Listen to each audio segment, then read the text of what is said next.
મિત્રો ધોરણ 12 ની અંદર આપણે પ્રકરણ 10 જે છે એમાં હેલો આલ્કેન હેલો એરિન એમાં શરૂઆત આપણે જુદી જુદી સમઘટકતા અંગેના ટોપિકથી કરી હતી. પ્રકાશ સમઘટકતાની અંદર આપણે છેલ્લે ડીએલ અને આરએસ નામકરણ જે છે એના અંગે અભ્યાસ કરેલો હતો. ખાસ કરીને આરએસ નામકરણ જે છે એ કહાન ઇનગોલ અને પ્રિલોગ નામના વૈજ્ઞાનિકોએ રજૂ કરેલા હતા અને એમાં છેલ્લે સુધારો આપણે એપ્લિંગનો ધ્યાને લીધેલો હતો. સામાન્ય 2-4 ઉદાહરણથી શરૂઆત કરીએ અને ત્યાર પછી આગળ આજે અલગથી ચર્ચા કરીશું એની.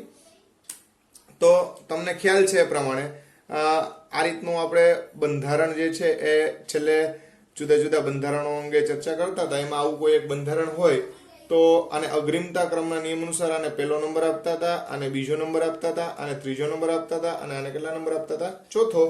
પછી 1 2 3 4 નંબર એટલે અગ્રિમતા નક્કી કર્યા બાદ 4 નંબર જે છે એના ઉપર આપણે હાથ રાખી દેવાનો અને 1 2 3 તરફ જતા 1 2 3 તરફ જતા કઈ દિશા આવતી હતી? તો કે ભાઈ આ એસ વિષમઘડી દિશા કહેવાય એસ. પણ એસ છે એ સાચો વિન્યાસ ન કહેવાય, કેમ કે 4 નંબર જે છે એ કઈ લાઈનમાં છે? આડી લાઈનમાં. તો એપ્લિંગે કીધું હતું કે વર્ટિકલ ઇઝ વેરી ગુડ, એટલે ઊભો હોય લંબ હોય તો ખૂબ સારું, પણ લંબ ન હોય તો જે વિન્યાસ આવે એને ફેરવી નાખવાનો. એટલે એસ આવ્યો તો આપણે ફેરવીને શું લખતા હતા? આર. એટલે આનો સાચો વિન્યાસ શું થાય? આર. આવું આપણે શીખી ગયા. તો આવા જુદા જુદા સંયોજનો જે છે એમાં આર અને એસ નક્કી કરવાનું કીએ.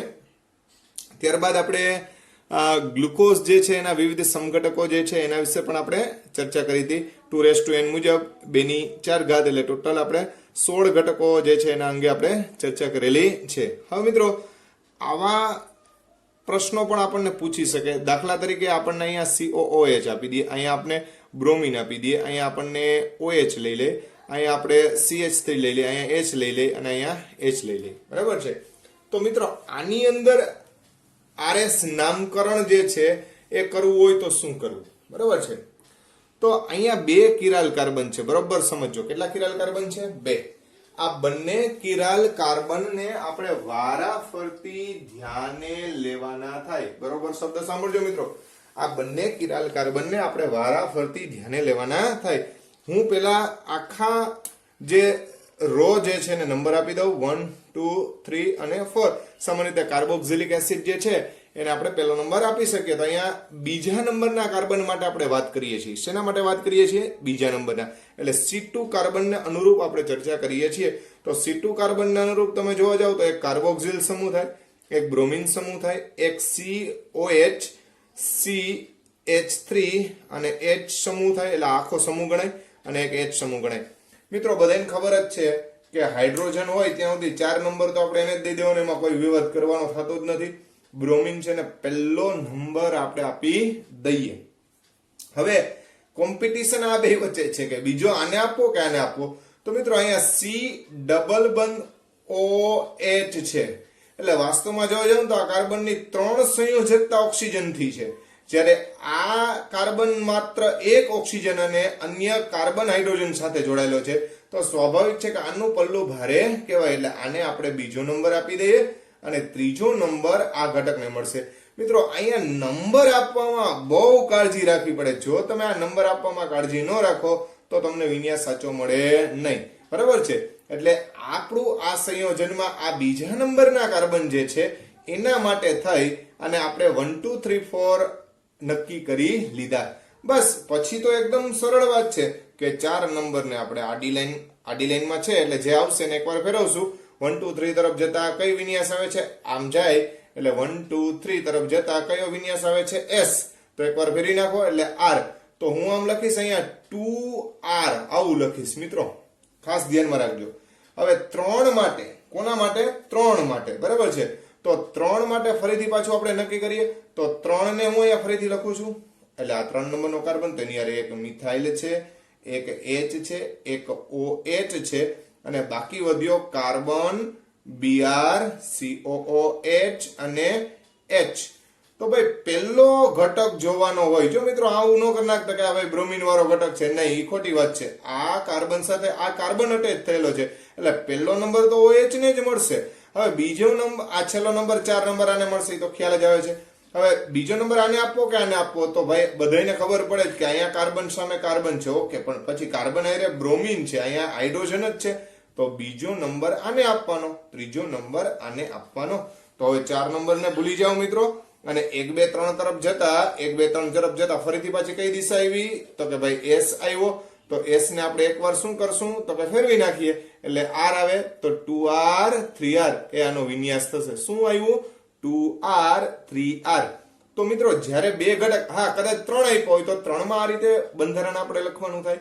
તો આવા પ્રકારના MCQ પણ આપણને પૂછી શકે કે કેવા પ્રકારનો અહીંયા વિન્યાસ જે છે એ થઈ શકે RS ના આધારે. તો આવી વસ્તુ ધ્યાનમાં રાખજો. તો આપેલ સંયોજનનો વિન્યાસ છે એ 2R 3R થશે. ત્યારબાદ આપણું જૂનું જાણીતું COOH OH OH H H અને COOH સમૂહ લઈ લે, બરાબર છે, કાર્બોક્સિલિક એસિડ સમૂહ લઈ લે. તો આ કાર્બન છે. મિત્રો અહીંયા 2 નંબર આને કયો કે આને કયો નથી કોઈ મતલબ છે નહીં, પણ સામાન્ય રીતે આવી પરિસ્થિતિ થાય ત્યારે ઊભી લાઈનમાં જ નંબર આપી દેવાના 1 2 3 અને 4, બરાબર છે.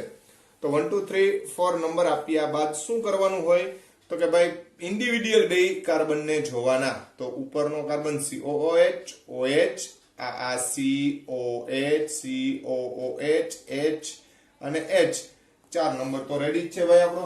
4 નંબર હંમેશા ગોતવો હેલો પડશે જ્યારે હાઇડ્રોજન હોય ત્યારે, કે આપણે ફિક્સ જ રાખીએ છીએ કે આને 4 નંબર દઈ દો, બરાબર છે. પહેલો નંબર તો O વાળો જ થાય, બીજો નંબર આ કાર્બન વાળો થાય કે આ કાર્બન વાળો થાય. આમાં સિંગલ O અને C છે, અહીંયા C ડબલ બંધ, એટલે સ્વાભાવિક છે, હમણાં જ સમજાવ્યું હતું. 2 નંબર આને મળે, 3 નંબર આને મળે.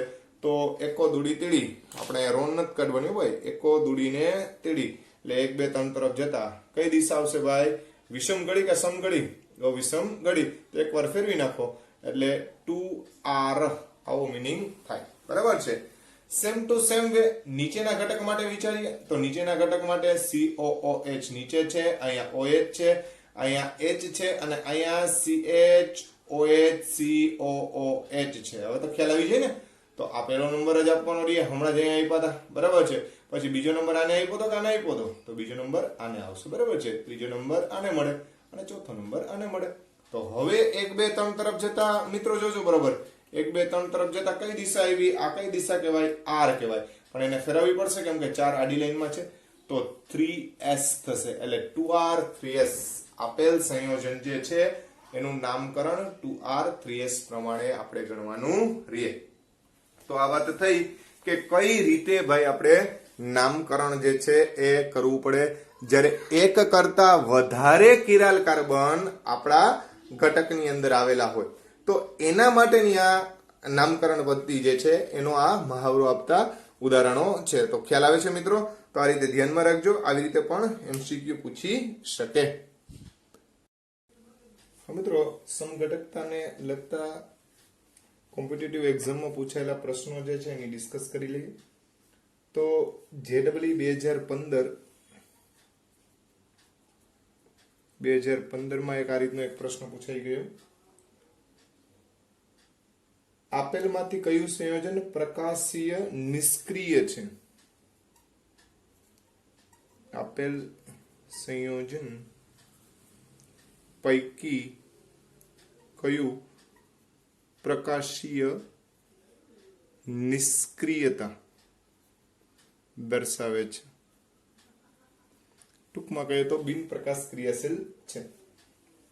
ઓપ્શન આપ્યો છે 2-ક્લોરોપેન્ટેન, બી ઓપ્શન આપ્યો છે 2-ક્લોરોપ્રોપેનાલ, સી ઓપ્શન આપ્યો છે 2-ક્લોરો-2-મિથાઇલ બ્યુટેન,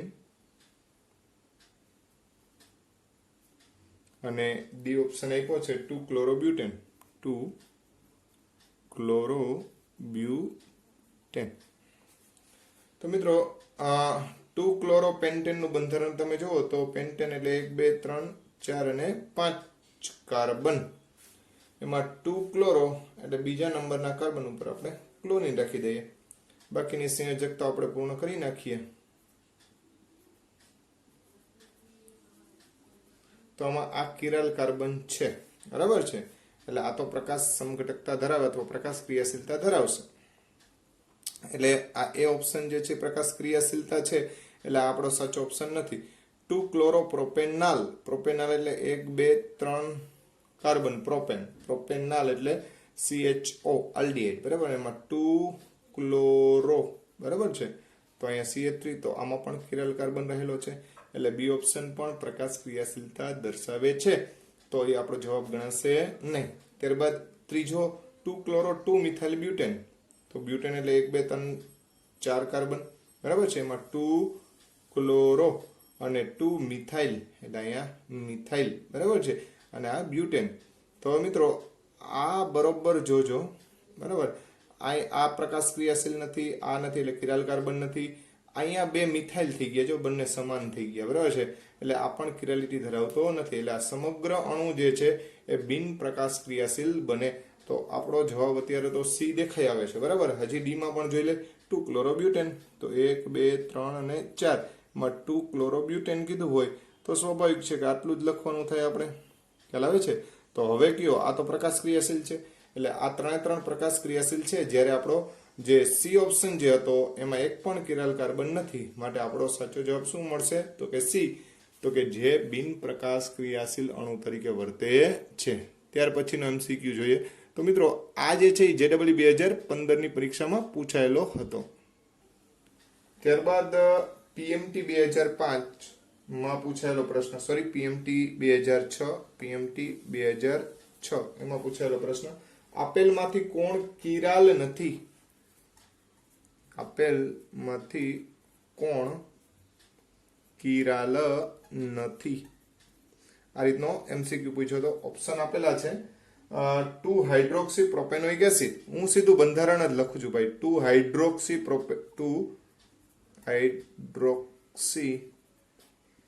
પ્રોપેનોઇક એસિડ. તો મિત્રો પ્રોપેનોઇક એસિડ એટલે 1 2 3 કાર્બન વાળો એસિડ થાય, એમાં 2 હાઇડ્રોક્સી આ પ્રોપેનોઇક એસિડ. ખ્યાલ આવે છે? એટલે 2 હાઇડ્રોક્સી પ્રોપેનોઇક એસિડ. પછી બીજું બંધારણ જે છે એ છે 2 બ્યુટેનોલ. 2 બ્યુટેનોલ, તો બ્યુટેનોલ એટલે 4 કાર્બન, બરાબર છે. તો 1 2 3 અને 4 2 બ્યુટેનોલ. તો બીજા નંબરના કાર્બન ઉપર આપણે OH રાખી દઈએ, બરાબર છે. તો આ રીતનું એક બંધારણ શક્ય બને. તો અહીંયા તમે જુઓ તો આમાં કિરાલ કાર્બન છે, આમાં પણ કિરાલ કાર્બન છે. આપણે તો કોણ કિરાલ નથી ગોતવાનું છે, બરાબર છે. હવે ત્રીજો જે ઓપ્શન છે જોઈએ તો 2,3 ડાયબ્રોમોપેન્ટેન. 2,3 ડાયબ્રોમોપેન્ટેન. પેન્ટેન એટલે 1 2 3 4 અને 5, એમાં 2 અને 3 ડાયબ્રોમો, બરાબર છે. પેન્ટેન.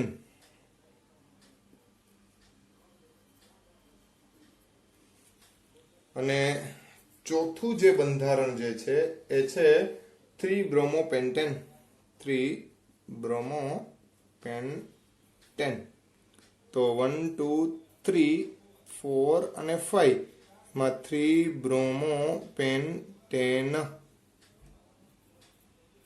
તો બરોબર વિચારજો મિત્રો. આ બંનેમાં તો આપણે કિરાલ કાર્બન જોઈએ, અહીંયા પણ કિરાલ કાર્બન થશે HBr મિથાઇલ અને આ આખો અન્ય ઘટક.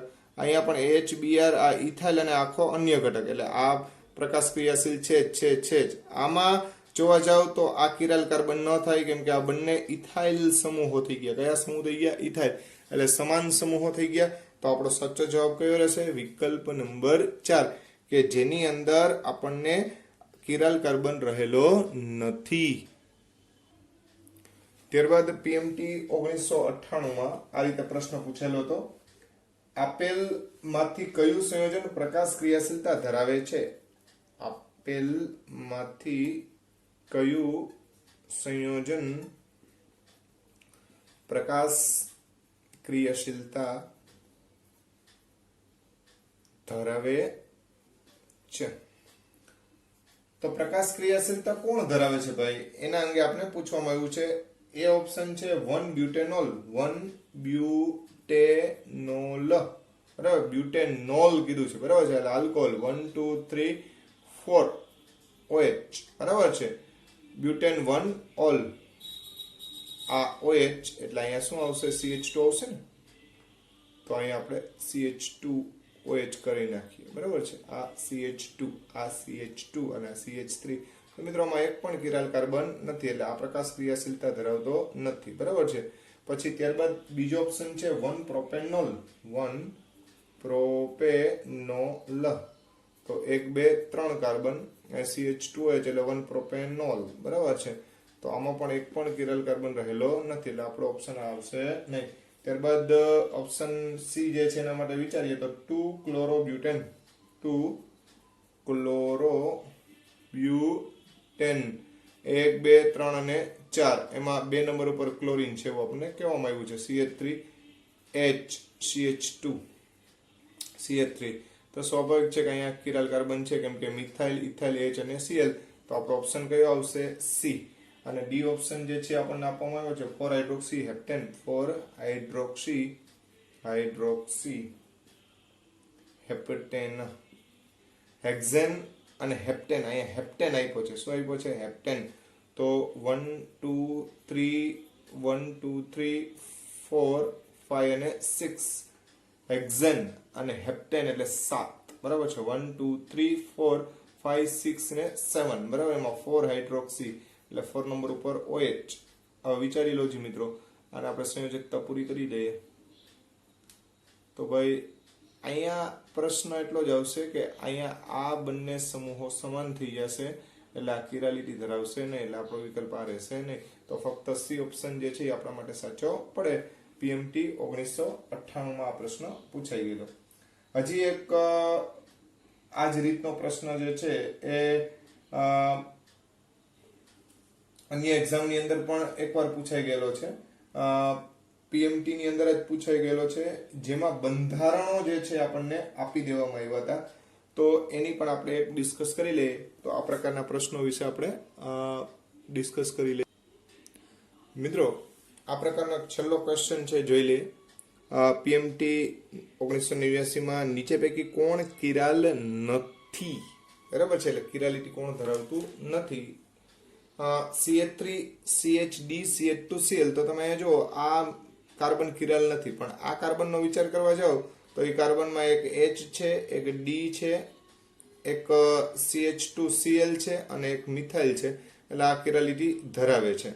અહીંયા તમે જોવા જશો તો આ કાર્બન જે છે એ કિરાલ થશે, બરાબર છે. આમાં જોવા જશો તો આમાં 2H, આમાં 2H અને આમાં 2H, એટલે આપણો વિકલ્પ કિરાલ નથી. એના માટે કયો યોગ્ય ગણાશે? સી. આમાં પણ તમે જોશો તો આ જે છે મધ્યસ્થ કાર્બન, એમાં એક H છે, એક Cl છે, આ બાજુ મિથાઇલ છે, ને આ બાજુ CH2D છે. D એટલે ડ્યુટેરિયમ, બરાબર છે. તો અલગ ગણાય, એટલે આ પણ કિરાલ કાર્બન છે. તો આ 3 એવા છે કે જેમાં કિરાલ કાર્બન છે, જરા એક એવો છે કે જેમાં કિરાલ કાર્બન નથી. તો મિત્રો અહીંયા આપણે કિરાલિટીને અનુરૂપ અથવા તો જેને કહી શકાય કે પ્રકાશ સમઘટકતા કોણ ધરાવે છે એને અનુરૂપ આપણે જુદા જુદા ઉદાહરણો જે છે એનો અભ્યાસ કરેલો છે. હા મિત્રો, કેટલાક ચક્રીય સંયોજનમાં આપણે કિરાલ કાર્બન જે છે અથવા તો કિરાલ ઘટકો જે છે એની આપણે માહિતી મેળવી છે. માની લો કે આવું કોઈ આપણે બંધારણ આપી દેવામાં આવે, આ રીતે કોઈ આપી દીધું છે, બરાબર છે. તો આમાં આપણે કિરાલ કાર્બનની સંખ્યા ગણવાની કીએ તો આપણે કેવી રીતે ગણવી? બરાબર. તો તમે જાણો છો એ પ્રમાણે અહીંયા બધે H હોય, બરાબર છે. વ્યવસ્થિત રીતે આપણે બંધારણ દોરીએ તો બધી જગ્યાએ H હોય, બરાબર. અહીંયા પણ H હોય, અહીંયા પણ H હોય, અને મધ્યસ્થ ઘટકમાં અહીંયા પણ એક H હશે. અને આને આપણે સમૂહ તરીકે શું ગણવાનો છે? મિથાઇલ સમૂહ ગણવાનો છે. જો H હોય તો કોઈ પ્રશ્ન જ રહેતો નથી. હવે અહીંયા બરોબર કાર્બન છે બધી જગ્યાએ. શું છે? કાર્બન છે, કાર્બન છે, કાર્બન છે, કાર્બન છે, કાર્બન છે. હવે જ્યારે પણ તમે આને કિરાલ તરીકે વિચારતા હોય ત્યારે તમારે શું કરવું પડે? તો કે ભાઈ આની સંયોજકતા માટે બરોબર વિચારજો કે આ બંધ આપણે અહીંથી તોડીએ, બરાબર. આ પછીના ઘટકથી તોડવાનો, બરાબર છે. અહીંથી ના તોડી શકાય. તો અહીંથી તોડીએ તો આની આ બાજુ એક કાર્બન વાળો ઘટક જોડાય અને બાકીનું આ 1 2 3 ને 4 કાર્બન વાળો ઘટક જોડાય, બરાબર છે. અથવા કોઈ વિચારે કે ના ભાઈ અહીંથી આપણે તોડવો છે તો આની યારે આ 2 કાર્બન વાળો જોડાય અને આ બાજુ 1 2 ને 3 વાળો જોડાય, બરાબર છે.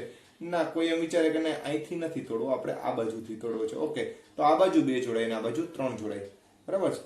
આ કોઈ એમ વિચારે કે નહીં ભાઈ અહીંથી આપણે તોડવો છે, બરાબર છે. તો આ બાજુ જે છે 1 2 3 અને 4 જોડાય, આ બાજુ 1 જોડાય. તો આ દરેક ઘટનામાં ગમે ત્યાંથી તમે બંધ તોડો, અહીંથી તોડો, અહીંથી તોડો, અહીંથી તોડો, અહીંથી તોડો, બરાબર છે. આ બંને ના તોડી શકાય, ખાસ ધ્યાનમાં રાખજો, કેમ કે 4 સંયોજકતાના અનુરૂપ આપણે વિચારવાનું રહે. તો જ્યારે પણ ચક્રીય સંયોજન હોય ત્યારે એમાં આમ બંધ તોડી અને પછી તમારે વિચારવાનું, બરાબર છે. તો અહીંથી તોડો કે અહીંથી તોડો કે અહીંથી તોડો કે અહીંથી ગમે ત્યાંથી તોડશો ત્યારે આની 4 સંયોજકતા તમને અલગ જ દેખાશે. એક H છે, એક મિથાઇલ છે. જો અહીંથી તોડ્યો તો 1 કાર્બન આ બાજુ છે, બાકીના 4 આ બાજુ રહેશે, બરાબર છે. તો આ રીતના તમારે વિચારવાનું રહે. તો અહીંયા કિરાલ કાર્બનની સંખ્યા કેટલી થાય? 1. આપણે આમાં કિરાલ કાર્બન ગણ્યા તો આપણને 1 કિરાલ કાર્બન મળે એવું આપણે વિચારી લેવાનું, બરાબર છે. તો કિરાલ કાર્બન ગણતી વખતે શું જોશો? તો કે ભાઈ આપણે એટલું જ જોવાનું કે બંધ તોડવાથી સમાન પરિસ્થિતિ ક્યાંય ઉત્પન્ન નથી થઈ જતી ને, બરાબર છે. હા, માની લો કે આપણે આવું જ બીજું એક ઉદાહરણ લઈએ. માની લો કે અહીંયા એક મિથાઇલ રાખીએ, અહીંયા એક મિથાઇલ રાખીએ, બરાબર છે. એટલે આ બંને મિથાઇલ સ્વરૂપો છે એમ વિચારી લે. હવે જ્યારે આપણે આની ચર્ચા કરતા હોય કે આ કાર્બનની ચર્ચા કરતા હોય ત્યારે માની લો કે આ કાર્બનની ચર્ચા કરો છો તમે, આ કાર્બનની, બરાબર છે. તો બંધ ક્યાંથી તોડવાનો? અહીંથી તોડી શકો તમે. તો આ બાજુનું વાતાવરણ ને આ બાજુનું વાતાવરણ તમને અલગ જ લાગશે. અથવા અહીંથી તોડી શકો, અથવા અહીંથી બંધ તોડી શકો. આ દરેક સંજોગોમાં તમને આ કાર્બનની જુદી જુદી સંયોજકતા બે બાજુ જોવા મળશે. એટલે આ કિરાલ કાર્બન છે. સેમ ટુ સેમ વે શું થાય મિત્રો? તો કે ભાઈ આ કાર્બન જે છે એને અનુરૂપ તમે વિચારવા જશો તો એ જ રીતે તમે અહીંથી બંધ તોડી શકો, અથવા તો અહીંથી તોડી શકો, અહીંથી અથવા અહીંથી નહીં પણ અહીંથી તોડી શકાય, બરાબર છે. તો એ રીતે આખા ચક્રમાં જોવા જાવ 1 2 3 અને 4 રીતે ઘટકને તોડો ગમે ત્યારે, બરાબર. અહીંથી તોડ્યો હોય તો આ બાજુનું વાતાવરણ આ બાજુનું વાતાવરણ અલગ થઈ જશે. અહીંથી તોડો તો આ બાજુનું ને આ બાજુનું વાતાવરણ અલગ થઈ જશે. તો અહીંયા 2 કિરાલ કાર્બન તમને જોવા મળે. કેટલા કિરાલ કાર્બન જોવા મળે? 2. હા મિત્રો, આ એક પણ કાર્બન કિરાલ નહીં થાય કેમ કે એની બે સંયોજકતા કેવી હોય? સમાન. આ વસ્તુ ખાસ જોવાનું, બરાબર છે. માની લો કે આવું કોઈ એક સંયોજન આપી દેવામાં આવે,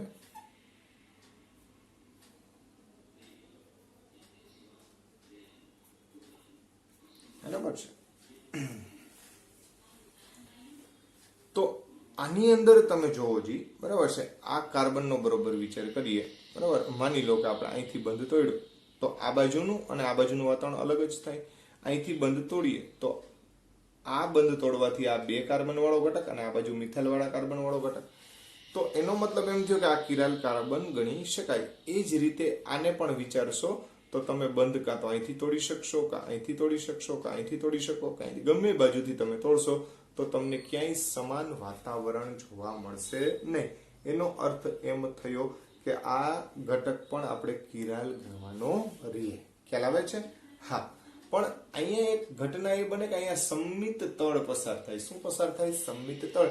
એટલે આવા ઘટકોની અંદર મેસો સ્વરૂપ ઉદ્ભવે.